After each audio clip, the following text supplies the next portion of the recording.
जी जनाब, सुबह पाकिस्तान में एक बार फिर खुशामदीद। जहां हम ब्रेक पर जाने से पहले खूबसूरत या अपनी ग्लोइंग स्किन के हवाले से बात कर रहे थे कि हम अच्छे नजर आए, फिर हम अपनी डाइट के हवाले से बात कर रहे थे। लेकिन रिजवान, जब भी हम अच्छे नजर आते हैं तो अपने दोस्तों को कहते हैं एक पिक्चर ले लेना मेरी, है ना। तो कुछ लोग तो नहीं भी अच्छे लग रहे थे, तो उनको होता है कि तस्वीर ले लो, तस्वीर में शायद अच्छे लग जाए हम।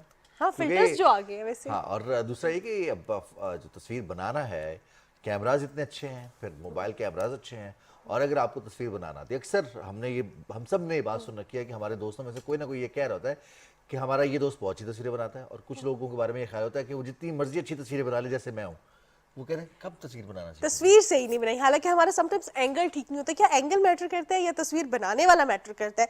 तस्वीर कैसे बनानी है, और अब ईद आ रही है तो खास तौर पे पोजेस कौन से होने के। अक्सर औकात लोग कैमरे के आगे यूं करके खड़े हो जाते हैं और कहते हैं अच्छी अच्छी तस्वीरें बनाओ, क्योंकि पोज एक नहीं ही आता। स्टाइल होता है ना, ऐसे करके खड़े लड़कों रहते का तो चल जाता है ना, लड़कियों के पोज बड़ा डिफरेंट होते हैं। तो ये हम जानेंगे हमारे फोटोग्राफर से। हमारे साथ प्रोग्राम में वसीम इकराम मौजूद हैं, और आज हम जो है उनसे फोटोग्राफी के हवाले से जानेंगे, और जानेंगे कि ईद पे हम किस तरह के जो है एंगल्स और किस तरह की लाइट में वसीम इकराम से भी हम बात करेंगे। आपको खुशामदीद कहते हैं। अस्सलाम वालेकुम वसीम भाई। और उनसे जानते हैं फोटोग्राफी के हवाले से।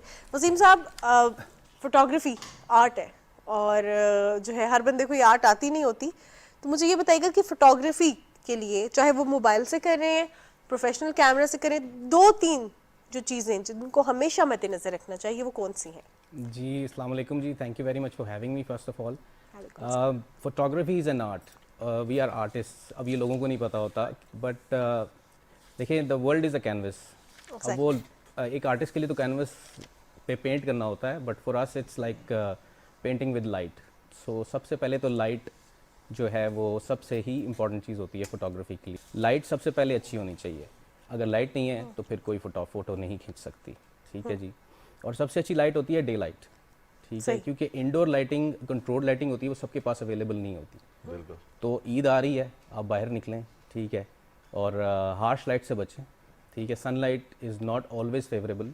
शेड में जाएं और फ़ोटोज़ खींचें, और बेस्ट एंगल के लिए आप 2-3 फ़ोटोज़ ले सकते हैं, ताकि आपका फेस एंगल का आपको पता चल जाए कि कहाँ से अच्छा आ रहा है, ठीक है। बिल्कुल फ्लैट फ़ोटो सामने से खींचेंगे तो बिल्कुल फ्लैट ही आएगी, और उसमें आपका सारा जो पॉस्चर है वो मोटा भी आ सकता है, ठीक है।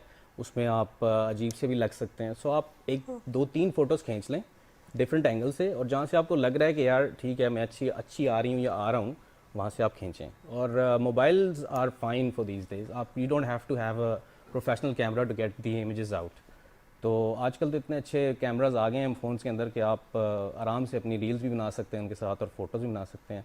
और अगर आपने पतला लगना है, जो ज़्यादातर लोग कहते हैं यार मैं पतला नहीं आ रहा, ठीक है, तो थोड़ा सा एंगल को हाई रखें, ठीक है। जब भी आप लोअर एंगल से खींचेंगे तो ऑब्वियसली आपका वो सिस्टम जो है वो थोड़ा और फैट लगेगा, ठीक है।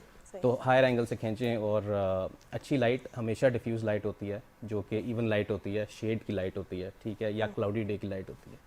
तो this is the best way to go. Wasim साहब, आप चूँकि इवेंट कवर करते रहे हैं, और जो ख़ासतौर पर ये मुश्किल काम है जी, यहाँ पर गैदरिंग ज़्यादा होती है, बहुत ज़्यादा। अब 3 लोगों की तस्वीर बनी है, और उनमें से सिर्फ एक जिसने बनाई है वो देखेगा कि तस्वीर मेरी अच्छी आ गई, और बाकी लोग खैर है। होता है ऐसे। उसमें हाइट डिफरेंस भी है, उसमें जैसे चबीनेस भी है, और कुछ लोग हैं जो बिल्कुल बारीक हैं, बिल्कुल, या बहुत उनका जो वेट है कम है, तो मैनेज करना सबके अपने पड़ता अपने है। डिफरेंसेस होते हैं। उनको मैनेज करना पड़ता है। कैसे? ऐसे मैनेज करना पड़ता है कि एक तो आपका जो ग्रुप फोटो होता है ना, उसकी एक अलाइनमेंट होती है हमेशा, ठीक है। अगर आप उसको प्रॉपर्ली अलाइन नहीं करेंगे तो वो बुरा ही लगेगा, ठीक है। जैसे अगर किसी का कद छोटा है और एक का कद बड़ा है, ठीक है, उसको अगर आपने ऐसे लाइन में खड़ा कर दिया ना कि छोटा छोटा बड़ा, तो वो बुरा लगेगा, ठीक है। बट अगर आप बड़े को सेंटर में ले आएंगे और 2 छोटे साइड पे खड़ा करेंगे और उनको हक करवाएंगे, तो वो थोड़ा अलाइंड हो जाएगा, ठीक है। अगर कोई बंदा मोटा है, ठीक है, तो आप उसको थोड़ा सा टिल्ट खड़ा करें और उसके आगे एक और बंदा खड़ा कर दें, तो उसका मोटापा भी कम हो जाएगा। तो this is how the group photography. पतले को मोटा कैसे करें? हाँ, और अगर सोलो पिक्चर्स हो खास तौर पे, और चबी हो, और उसको जो है एक ऐसा पोज कर रहे हैं जिसमें वो स्मार्ट लगे, तो क्या पोज होना चाहिए? और फिर जो थोड़े से पतले लोग होते हैं वो ज़्यादा चाहते हैं कि हमारे फीचर्स, हमारी फिगर इन्हांस हो, तो वो क्या करें? देखिए, जो मोटा बंदा होता है ना, उसके लिए एक तो आप बहुत क्लोज फोटोज़ की मत खींचें, ठीक है। आप जितना दूर से खींच सकते हैं खींचें, तो एक तो वो पतला आएगा, ठीक है। और थोड़ा सा एंगल उसका अपर रखें, ऊपर का एंगल रखें। जब भी आप कैमरे को ऊपर करते हैं तो वो एक आपका नेचुरल फिश एंगल देता है, ठीक है। जब वो फिश करता है ना तो वो इस तरीके से फिश करता है, तो वो आपको वैसे ही पतला कर देता है। लेकिन जब भी आप उसके लेवल पे आएंगे, आई लेवल पे, या आप उसको लोअर एंगल पे चले जाएंगे, तो वो ऑब्वियसली इस तरीके से फिश करेगा, और वो सही। आपको जितना आप मोटे हो उससे ज़्यादा मोटा कर देगा। अच्छा, वसीम साहब, हम देखते हैं कि कैमरा बहुत अच्छा हो, फोटोग्राफर बहुत अच्छा हो, लाइट बहुत अच्छी हो, लेकिन अगर आपके कपड़े अच्छे नहीं हैं या आपका मेकओवर टचअप्स अच्छे नहीं हैं तो सब बेकार हो जाता है।